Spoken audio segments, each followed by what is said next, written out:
гледате вестите на Сител. Во студиото со вас, Славица Арсова. Добро вечер. Во центарот на Скопје се одржа масовен протест за поддршка на поранишните команданти на УЧК, обвинети пред специјалните совети во ХАК. Организиран беше од лидерот на ДУИ Али Ахмети. Собирот на плоштадот Скендербег предизвика сообраќаен метаж и силно полициско обезбедување, а организаторите најавија продолжување на протестите и во следниот период. Иако беше најавено дека ќе присуствува, чаирскиот градоначалник, еден од предводниците на Вреди Изет Меджити, сепак не беше на собирот. Детали има Тамара Дичевска.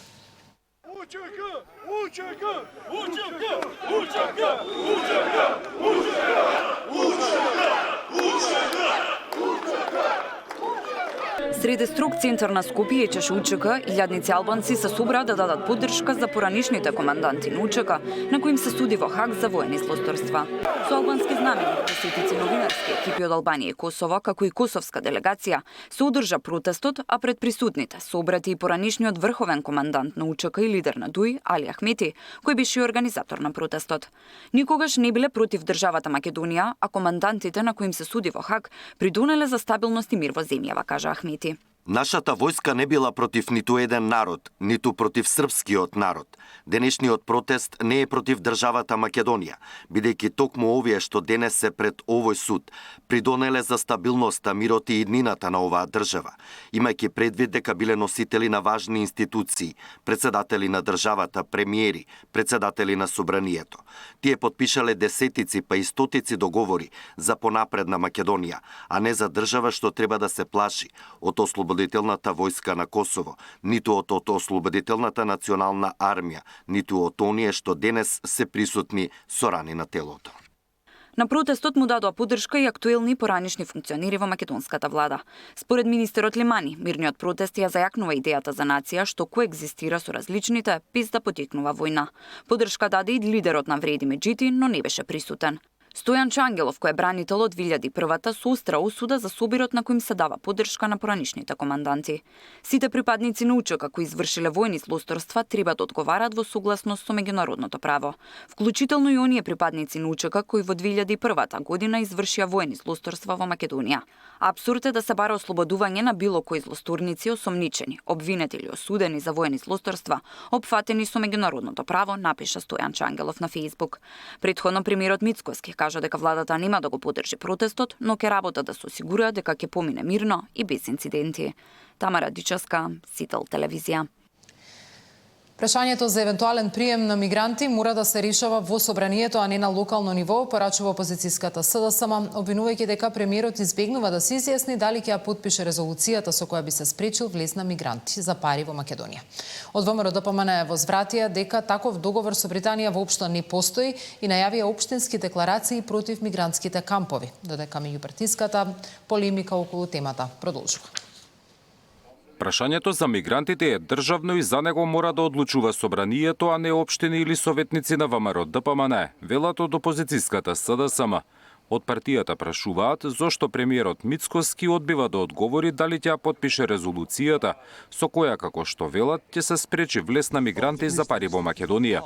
Премиерот Христијан Мицкоски гледаме дека со денови одбива да даде еден едноставен одговор дали ќе ја потпише резолуцијата со која граѓаните ќе бидат сигурни дека мигранти за пари во Македонија нема да има. Наместо одговор гледаме од страна на Мицкоски изговори, одолговлекување и обиди темата да се префрли на локално ниво. И зошто Мицкоски бега од собранието? Ако не знае, собранието е највисокиот орган во државата, кој што е составен од пратеници, а пратениците се директно избрани од народот. Затоа резолуцијата е народен договор. Од владачката ВМРО ДПМН и денеска демантираат дека населување на мигранти е дел од договорот со Британија. Велат според документите за изградба на мигрантски камп во Бардовци, усвоени од претходната влада, јасно било кој сакал да доведе мигранти во Македонија. Хистеријата, паниката и лажните вести кои ги создава СДС се рушат како кула од карти. За среќа на граѓаните, ВМРО ДПМН и тогаш, и сега, и секогаш ќе води антиемигрантска политика. Еве, веќе два дена молк од Филипче и СДС за непостоечката тема мигранти. Откако ги посочивме нивните вистински намери за доведување на мигранти во Македонија, тие бегаат, и од новинари и се кријат во Бихачка.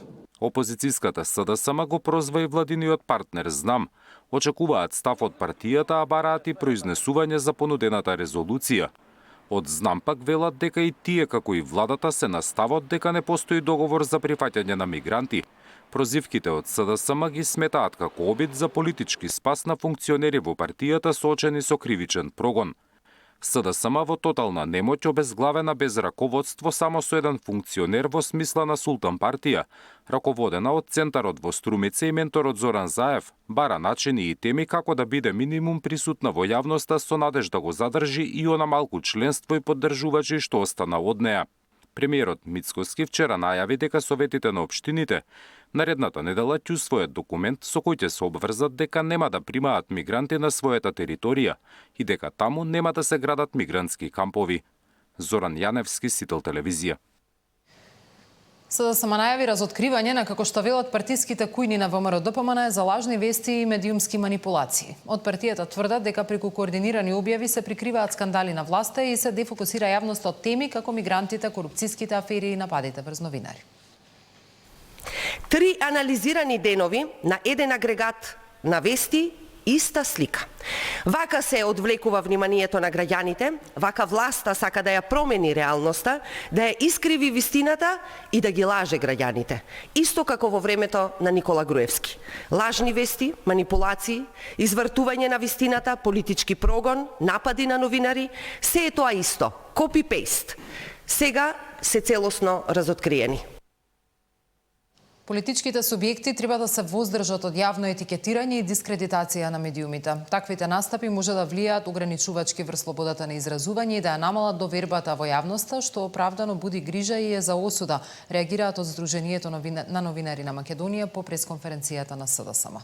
Во конкретниот случај, СДСМ наместо јавно да ги рецензира медиумите, ќе беше посоодветно да ги искористи механизмите на саморегулаторните тела, доколку постои сомнеж за неетичко или непрофесионално известување.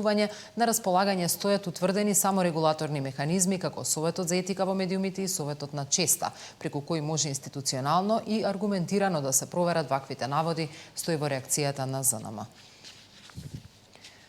Реагираше и владината портпаролка Митава преку пост на социјалните мрежи, оценувајќи дека јавното обележување и дискредитирање на медиуми е недозволив и нелегитимен притисок врз слободата на медиумите. Таа порача дека државата нема да се враќа на практики на стигматизација и контрола на медиумскиот простор. Јавното таргетирање и етикетирање медиуми е директен напад врз слободата на изразување и знак на длабока политичка слабост, пишува Митава. Таа нагласи дека владата работи на заштита на новинарите преку институционални механизми и предупреди дека ваквите потези на СДСМ може да нанесат сериозна и долгорочна штета на медиумскиот амбиент во Македонија.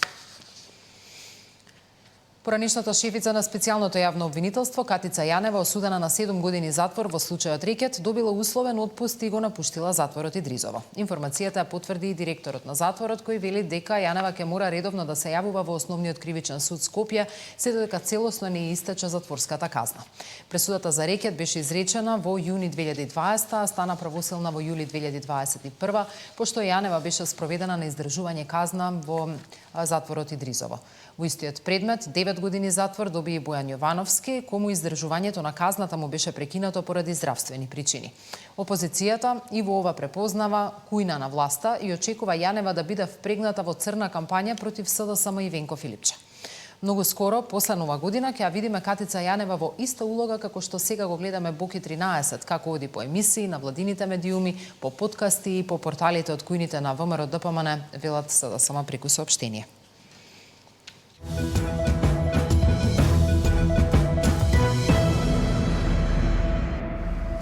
Франција го забавува брзиот чекор на Црнагора на европскиот пат. Откако во Брисел го стопираше затворањето на